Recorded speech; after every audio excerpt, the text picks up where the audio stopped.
nama kamu siapa gitu ya, pertanyaan anak kecil ya. Nanti keduanya terus mulai, kamu agamanya apa gitu, karena si anak kecil tuh nggak pakai jilbab gitu.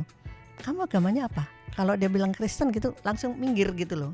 Jadi inisiatif dari setiap kementerian itu kayaknya kok kurang ya kalau aku bilang tuh. Harusnya adanya interkorelasi, interdependensi departemental, berkait antara departemen satu dengan departemen. Yang ada kalau sekarang ini yang aku lihat itu adalah arogansi departemental. Berani nggak nih itu buang sampah sembarangan? Berani nggak kalian tuh ngerokok sembarangan? Padahal nggak ada polisi loh di situ. Kenapa? Law enforcement-nya tegak.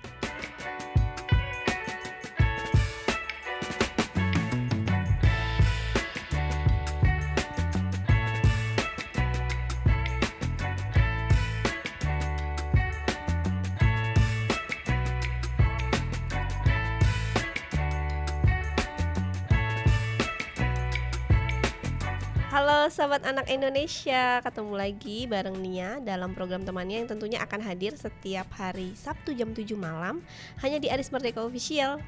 Jangan lupa untuk like, comment, share, dan subscribe.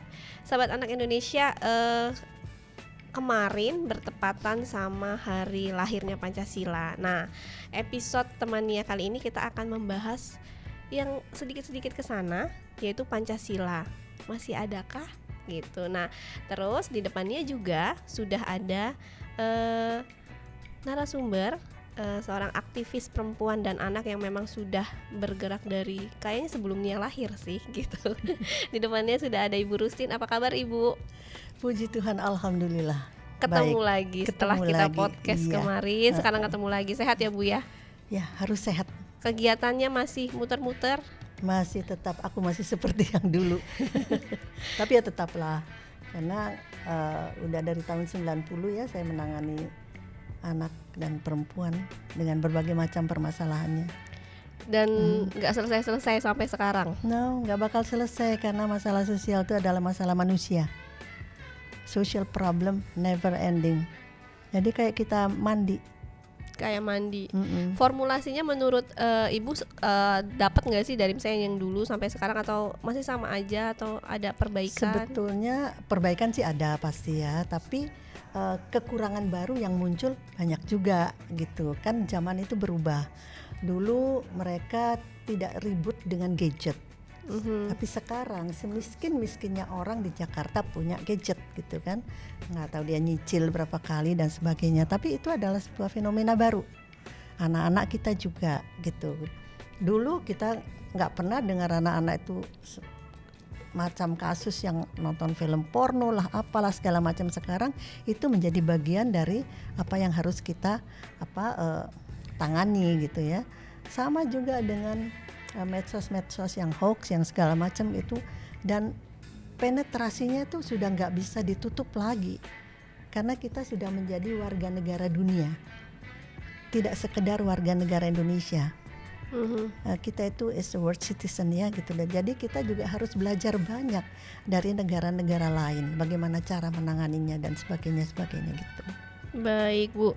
Nah, topik kali ini kan berkaitan dengan momen peringatan Hari Pancasila nih. Menurut Ibu Rustin sendiri, Pancasila itu apa sih Bu? Pancasila itu ideologi negara ya harusnya ya. Sekarang gini deh, Nia tuh waktu SD udah ngomong Pancasila ya nggak? Iya betul. Pancasila. SMP ngomong Pancasila juga ngomong kan? Pancasila juga. SMA ngomong Pancasila juga kan? Kuliah ngomong Pancasila juga ya nggak?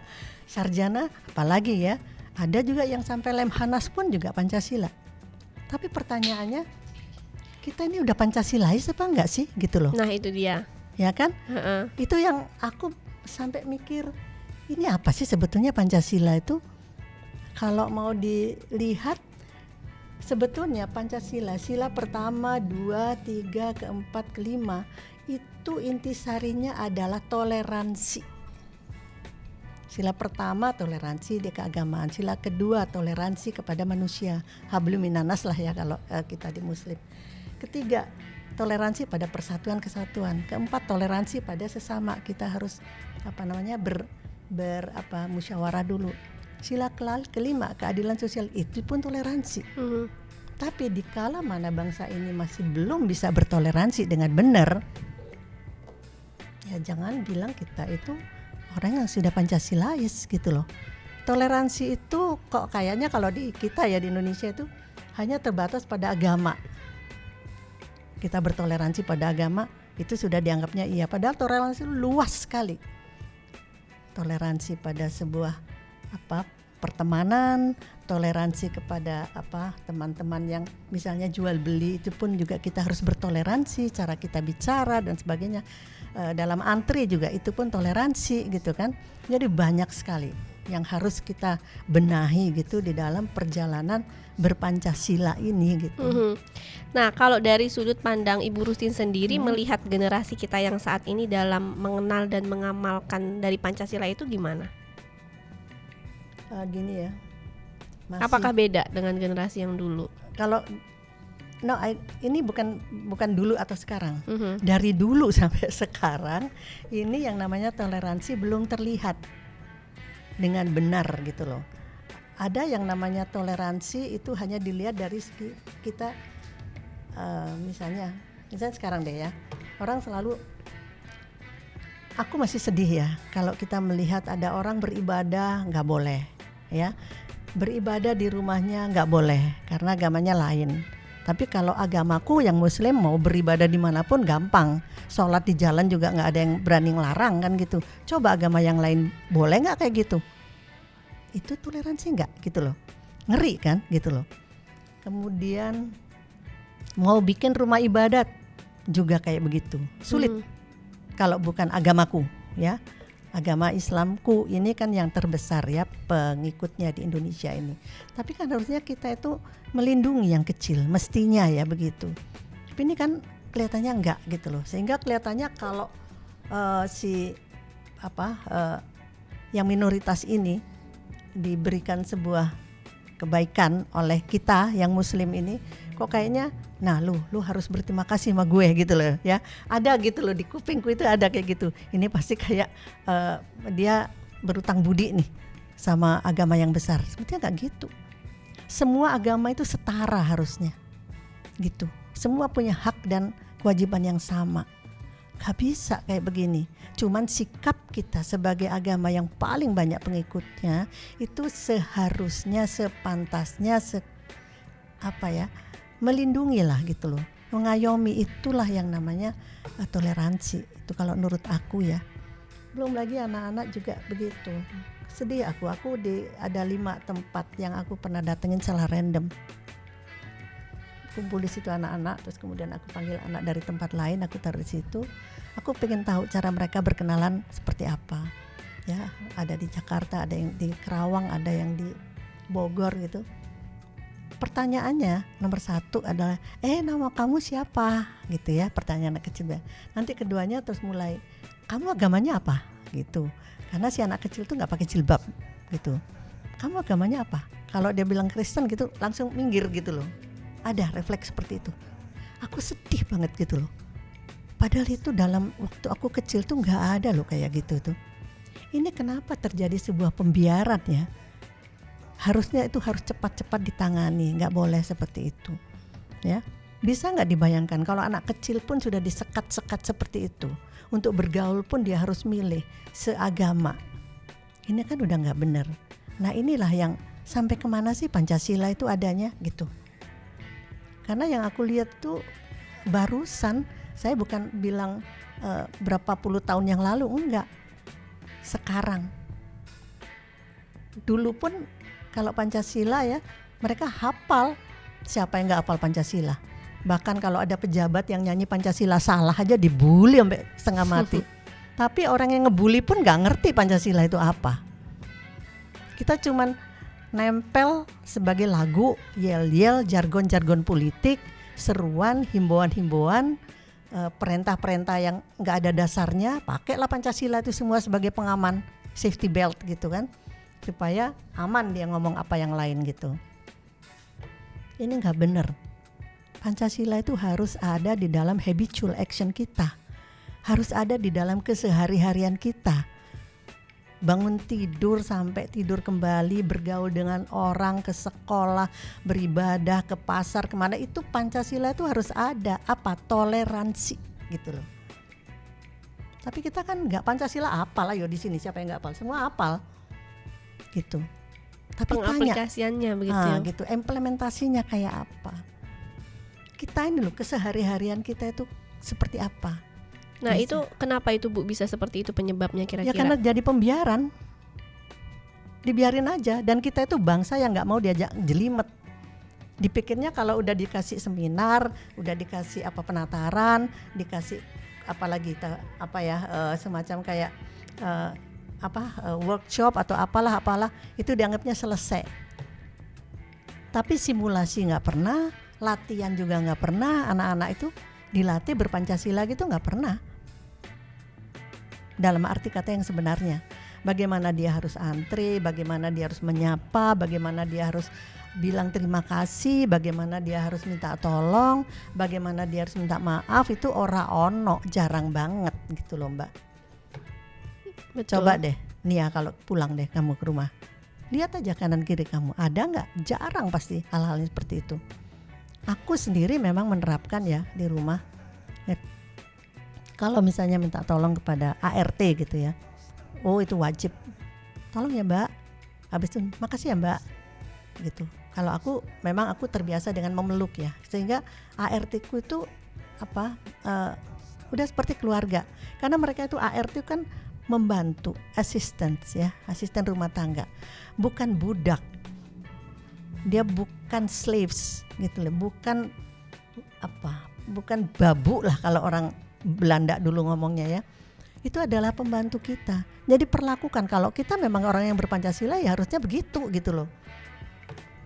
Jangan ada kasta-kasta yang tajam gitu loh ya. Itu kita itu udah bicara tentang persatuan dan kesatuan, so what gitu kan. Mana? Kadang kita nonton, ini kenapa macet ya? Kok macet kenapa? Oh ternyata di depan tuh ada kecelakaan. Banyak orang ngumpul di situ. Bukan nolong tapi motret, bikin konten. Udah jadi budaya kayaknya sekarang itu Bu. Harusnya nggak boleh ya gitu loh. Ini kalau misalnya yang paling bisa menolong adalah law enforcement. Kalau hukum itu berdiri tegak itu bisa kok gitu.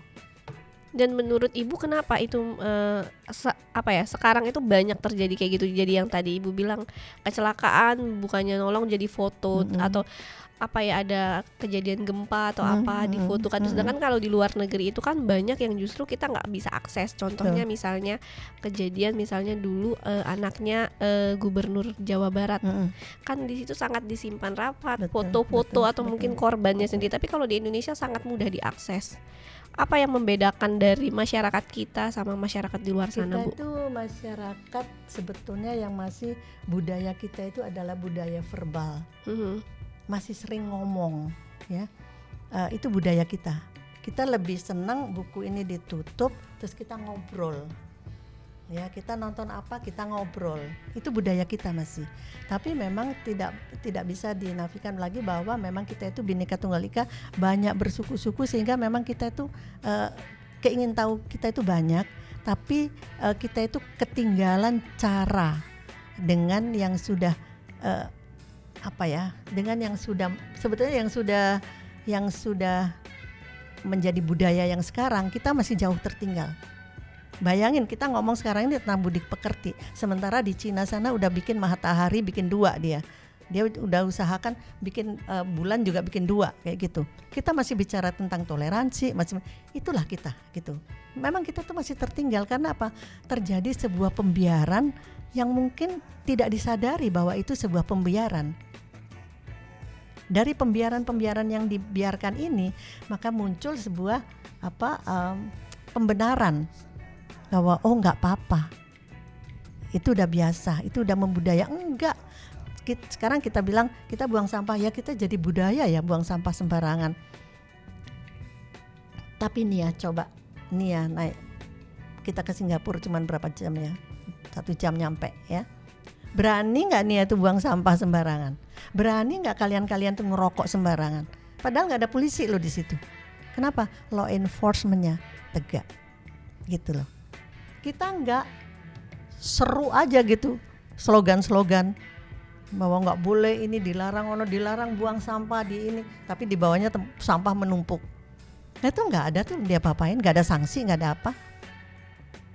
inilah yang aku bilang, kita itu negara yang membiarkan kesalahan-kesalahan yang terus-menerus sehingga menjadi sebuah pembenaran. Terus dianggapnya budaya, enak bener gitu loh. Itu bukan budaya kita. Tapi kita itu tidak mempunyai hukum yang tegak. There's no law enforcement yang benar di Indonesia gitu.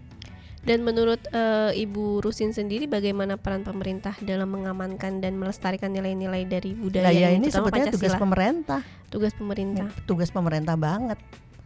Seperti Menteri Pendidikan, dia bilang ada 3 dosa kita di dalam pendidikan ini, begini. Saya bilang, kok Menteri kok bilang dosa tuh gimana sih? Dia pernah turun nggak sih? Kita harus merdeka belajar merdeka atau whatever. Pernah nggak dia itu secara inkognito datang ke desa-desa atau ke kampung-kampung tuh dia dengerin sendiri apa yang dia omong itu nyampe nggak ke situ gitu loh. Indonesia kan bukan Jakarta aja, terutama itu ya. Kemudian juga terjadinya banyak, aku nggak ngerti ya, menteri itu gimana ya caranya gitu. Oke, ada dirjen, tapi dirjennya pun juga tergantung pada menterinya. Jadi inisiatif-inisiatif dari setiap kementerian itu kayaknya kok kurang ya kalau aku bilang tuh. Harusnya adanya interkorelasi, interdependensi departemental, berkait antara departemen satu dengan departemen. Yang ada kalau sekarang ini yang aku lihat itu adalah arogansi departemental. Mereka mau bawa bendera masing-masing. Nggak tahu sekarang masih ada Menko Kesra atau apa gitu, itu berlaku nggak gitu loh. Mau nggak mereka berkoordinasi gitu. Nah kalau ini enggak, kita juga repot dengan negara dengan penduduk 200 hampir 280 kononnya katanya sekarang ini, dengan 17.000 pulau. Itu nggak mudah sih memang, makanya harus betul-betul ditangani gitu. Dan juga bagi aku ya, kalau Pancasila itu dibantu dengan kearifan-kearifan lokal yang ada di setiap tempat, aku pikir itu akan cepat gitu loh. Jangan semuanya memakai hukum positif yang nggak pas di sananya gitu. Terjun ke lapangan langsung gitu ya Bu ya? Iya dong. Nah kan dibayar oleh tolak uang rakyat. ukurnya jangan Jakarta aja Jangan. gitu misalnya. Bukan kalau masih itu ya jangan jadi menteri gitu loh. Jadi harusnya dia harus bisa menjawab keadaan di daerah itu dengan betul-betul by data yang dia bikin sendiri. Bukan katanya orang yang di bawah. Tapi dia harus turun. Sesudah itu baru dia bilang kepada dirjennya umpamanya ya, aku enggak tahu ya. Saya sudah ke sana loh, saya begini loh. Contoh Pak Jokowi aja deh gitu loh. Emang Pak Jokowi bisa didikte? Nggak bisa. Ke Lampung aja dia jalan sendiri kok. Gubernurnya udah benerin jalan yang sini, dia lewat yang sebelah. Itu seorang pemimpin. Dia menunjukkan bahwa aku tahu kamu bohongin aku gitu loh. Kalau semua menterinya niru aja, itu sebetulnya menteri-menteri itu harusnya malu sama Pak Jokowi. Apa nggak tertampar tuh gubernurnya yang di Lampung tuh, bingung sendiri. Wah, habis itu Pak Jokowi langsung ke Jambi juga begitu, dia lewatin jalannya ceklong-ceklong, pusing lah itu. Nah kayak begitu. Aku nggak fanatik dalam hal ini ya, presidennya siapapun, tapi kalau dia bener ya kita harus katakan bener gitu. Atau ini kali ya Bu ya, harus viral dulu gitu. Nah itu kita lebih cenderung daripada laporan gitu ya, mendingan viral loh baru ditangkap gitu. Jadi mungkin ini juga gunanya medsos. Nah, ini kan sesuatu yang kebalik-balik gitu loh. Buat apa adanya aparat? Buat apa adanya polisi? Buat apa adanya lurah, RT dan segala macam yang ada di tempat itu kan? Jadi memang kita tuh masih budaya verbal, budaya gumunan gitu loh. Aku enggak mau bilang budaya, kebiasaan kita. Masih heran, kagum, apalagi di Bali barusan kan. Orang lagi nari ya. Terus tiba-tiba ada orang bule telanjang dengan payudaranya gondal-gandil kayak gitu jalan ke tempat mereka nari, tuh dia buka, ini kan kurang ajar banget. Tapi apa yang dilakukan oleh Pemda Bali? Dia langsung dideportasi, dipulangkan. Jangan dong, hukum dulu dia. Supaya orang-orang bule yang lain tuh tahu bahwa di Indonesia itu hukum tuh ada gitu loh. Lah ini kok, aduh aku nggak ngerti deh. Gimana kita nggak mau makin dinyek ya, makin ya tenang aja di Bali. Paling juga kita dideportasi, nggak diapa-apain kan kita bule gitu. Apa itu yang mau dipertahankan? Itu Pancasila. Itu nggak ada toleransinya bagi saya. Hal-hal yang kayak begini inilah yang harus kita benerin. Aku nggak sepakat begitu. Ini sudah langsung si pelaku itu yang bertelanjang dada itu tadi dibawa diperiksa ke rumah sakit, katanya habis itu dibawa untuk deportasi. Kok enak gitu loh. Akhirnya semua orang dari luar datang gitu ya Bu ya, melakukan nanti masalah-masalah apa gitu di Gampang, Bali. bisa dibeli gitu loh. Berarti pelakuan ini orang bule ya yang lihat ya, take it easy with Bali gitu. Jadi kalau Ibu Rusin melihatnya, akhirnya seberapa penting Pancasila ini sebagai ideologi bangsa? Harusnya penting. Tetapi Tapi dengan kalau kenyataan yang sekarang, ada, kenyataan yang ada ini aku mimpi jadinya. Ini Pancasila itu masih menjadi sebuah mimpi. Not the dream comes true, not yet gitu loh. Kita cuman menang di jargon, di yell, di wah hebat Pancasila, Pancasila. Siapa yang nggak hafal? Semua hafal gitu loh. Hafal tok tapi ngerti iya, hafal iya, paham enggak gitu. Yang kita inginkan adalah paham. Mungkin nantinya kita enggak perlu kok kata-kata Pancasila itu kalau mana kita sudah melaksanakan semua toleransi, baik itu agama, baik dalam ekonomi. Koruptor misalnya itu juga sangat intoleran kan, tapi perlakuan kepada koruptor, perlakuan kepada maling ayam, perlakuan kepada maling motor beda. Kalau koruptor seolah-olah harus disantunkan gitu, malah dia pakai jaket oranye aja, orange tuh pakai dada-dada gitu kan. Aku mikir ini gimana sih, tapi itulah yang ada gitu loh. Kita itu kok masih jadi kayak kolonial. Kalau kenapa ini masih ada hukum yang masih dibikin oleh kolonial. Dulu zaman Belanda yang jadi koruptor itu selalu orang Belanda, karena seorang koruptor itu tidak mungkin kelas bawah ya kan, itu maling namanya. Yang maling itu bawa linggis, bawa apalagi, bawa mungkin dia bawa celurit, bawa arit untuk kalau kepepet dia langsung bunuh kan gitu ya. Atau dia pakai sarung yang ditutupkan kayak ninja, itu maling-maling ya gitu. bajing loncat. Bajing loncat, nah itu ya. Itu tapi kalau koruptor enggak. Itu Belanda zaman dulu itu pasti ditinggi gitu. Modalnya apa? Full pen. Cukup dia tanda tangan. Mau itu tanda tangan di gedung yang megah, mau di kafe, yang penting tanda tangan selesai. Dia nggak perlu nunggu orangnya yang punya rumah itu harus tidur dulu gitu kan, tuh dia mengendap-endap, nggak ada itu gitu loh. Itu koruptor.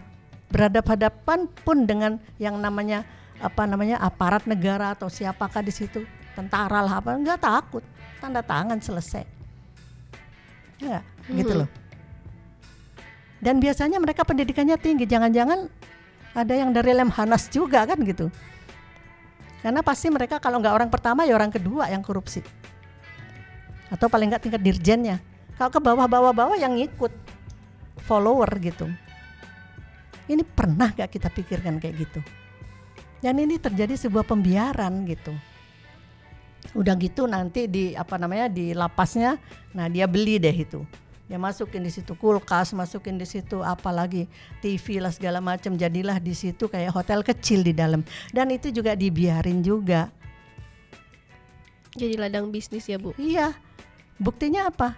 Setiap tahun tetap ada kasus-kasus kayak begitu. Meskipun konon katanya siapa yang melakukan itu ditangkap, orang lapasnya ya, gitu loh. Kalau kita berandai nih Bu, ini sebagai edukasi ya Bu ya. Kalau misalnya sampai Pancasila ini diganti dengan ideologi lain, kira-kira apa yang akan terjadi? Enggak, janganlah gitu loh. Aku mengharap jangan. Ini sudah yang terbaik, kitanya yang enggak bener gitu loh. Kitanya yang harus Kitanya diperbaiki. Iya, bukan ideologinya. Kalau ideologinya tuh sudah bener banget, Udah bagus banget. udah bagus banget. Makanya aku bilang di semua sila itu sebetulnya intinya itu toleran. Kalau kita sudah toleran pada apapun, tidak cuma agama, itu kita sudah Pancasilais. Tapi kita sangat sulit toleran. Nggak usah semua, satu aja deh gitu loh. Sulit juga. Nggak masuk akal orang mau mendirikan rumah ibadah kok malah dipersulit. Orang mau sembahyang di rumahnya sendiri malah dipersulit. Tapi kalau dangdutan boleh lebih gitu loh. Kan sedih kalau kayak gitu. Ya kan? Sebetulnya apa yang dilakukan di dalam Pancasila itu adalah habluminanas kita kalau di dalam Islam. Dan di masyarakat kita masih kurang ya Bu? Masih kurang terhadap. banget. Toleransi itu kurang banget. Artinya perlu diajarkan dari mereka. Perlu diulang lagi ya, harus pemimpin-pemimpin setempat, Pak RT itu misalnya. Pak RT itu apa sih kerjaannya? Gitu loh. Namanya Pak RT itu kan ketua RT, ketua rukun tetangga. Apa rukun tetangga? Satu-satunya orang yang boleh dan punya privilege untuk masuk ke rumah-rumah orang itu adalah Pak RT. Karena dia harus tahu tetangganya itu yang dirukunkan ini, rukun tetangga ini.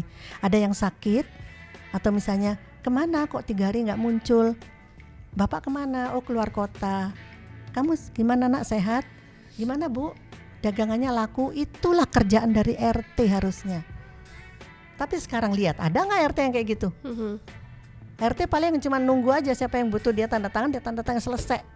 Dan itu dibayar oleh uang rakyat, dibayar keringat rakyat, dibayar oleh air mata rakyat, dan dibayar dengan darah rakyat. Gitu loh. Mulai dari RT, RW terus sampai yang ke atas. Ini yang membuat kita itu buat apa ada RT kalau cuman kayak gitu doang. Nih Bu, kalau anak-anak kan sebetulnya misalnya mereka sudah diajarkan masalah Pancasila ini tadi dijelasin di awal dari SD, SMP, SMA sampai gitu. Terus, ya. Iya sampai terus. Tapi pengaplikasiannya sangat kurang gitu.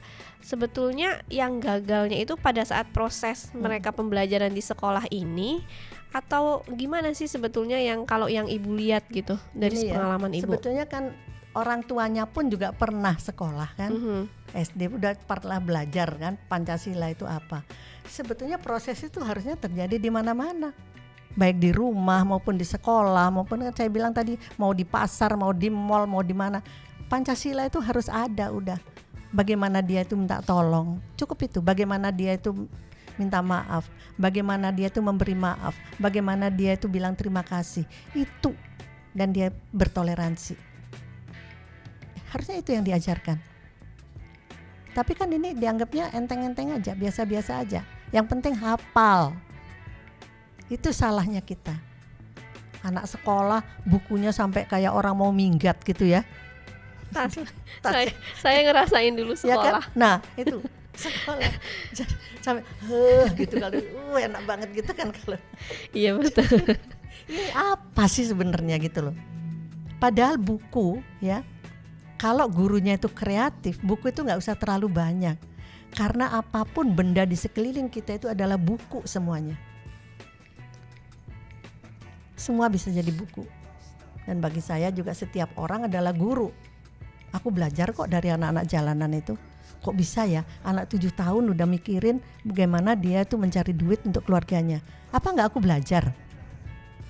Kayak gitu. Jadi banyak hal yang kita harus rubah di dalam mindset kita itu.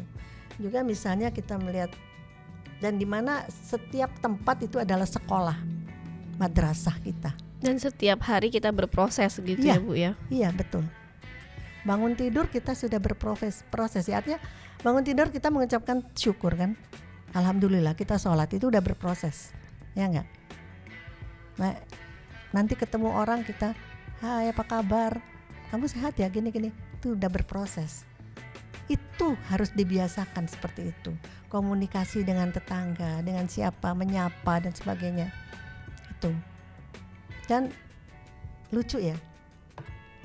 Di negara Finlandia misalnya gitu ya, negara-negara yang dekat situ.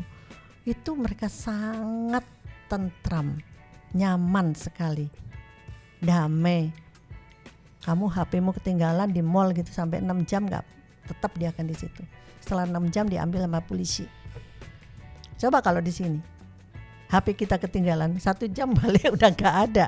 Nah yang nemu gini, dapat HP rezeki anak soleh. Lo piye kuwi? Rezeki anak soleh gitu ya bilangnya. Kan biasanya gitu.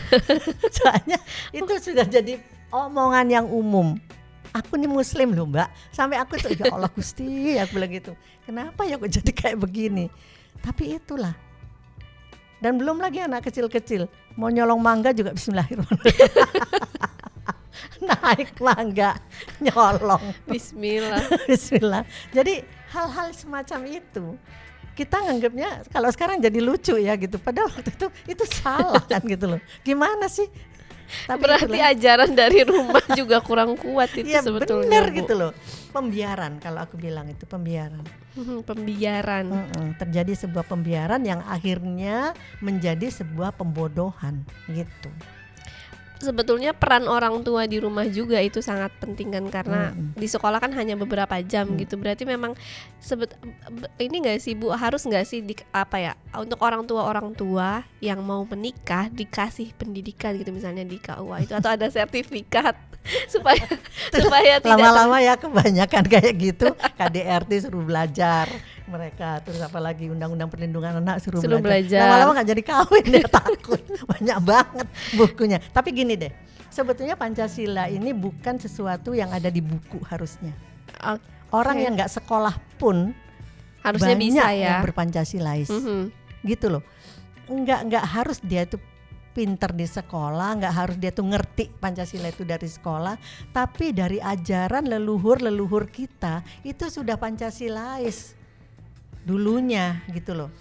Saling tolong menolong, kita saling toleransi gitu kan. Aku ya masih kecil nih, keluargaku Muslim Madura banget gitu, NU, terus kalau bapakku Muhammadiyah gitu kan.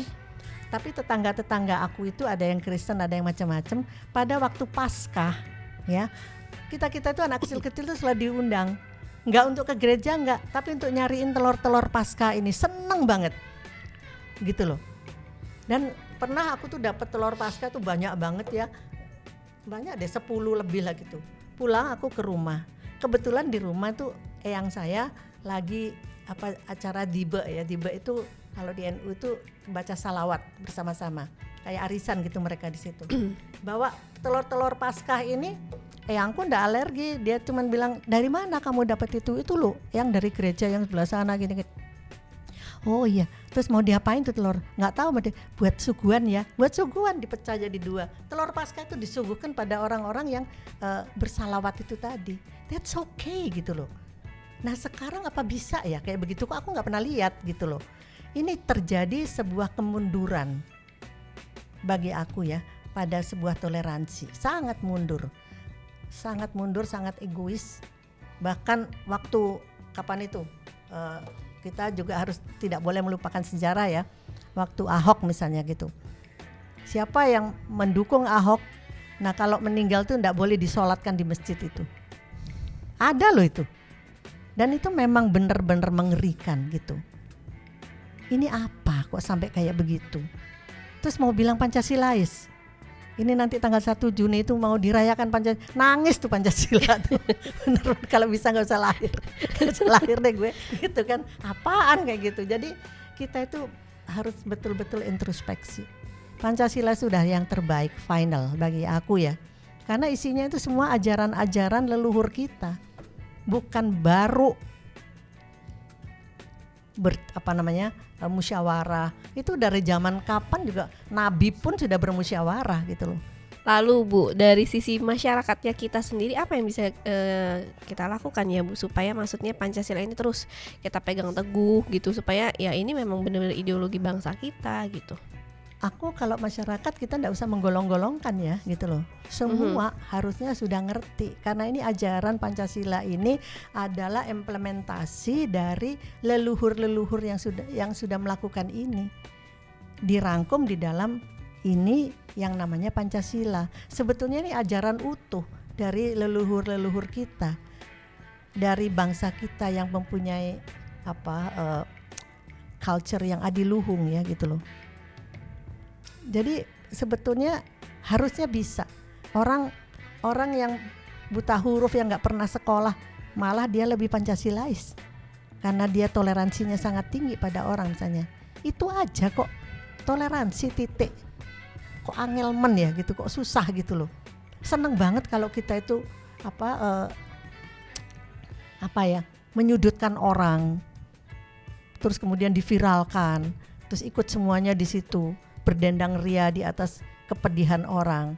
Itu kan bagi aku tuh kalau masih cukup waktunya itu untuk dijadikan berita, it's okay. Tapi kalau udah lewat, diulang lagi kayak begitu ulang, ini kan sudah nggak benar juga. Etika dari jurnalisnya itu sendiri banyak, bukan dari harus diperingatkan. Ya harus memperingati kita masing-masing, karena kita itu banyak adat. Adat Jawa beda dengan adat Papua, adat Papua beda dengan adat Madura kan gitu. Jadi boleh masing-masing dengan toleransi cara mereka masing-masing. Itu aja hidup-hidupkan gitu. Aku punya saudara berbeda agama ya, sepupu 2 kaliku gitu. Dia kebetulan Kristen. Tuh dia kuliah, aku nggak bilang tempatnya, di satu tempat di mana dia mau cari kos yang dekat dengan tempat kuliahnya dia. Dah nemu lah tempat kos. Kan ditanya KTP. Begitu di KTP itu tertulis di agamanya Kristen, itu enggak bisa diterima di kos itu gitu loh. Dengan alasan ya, agamanya itu tadi. Gitu loh. Ini apa gitu loh.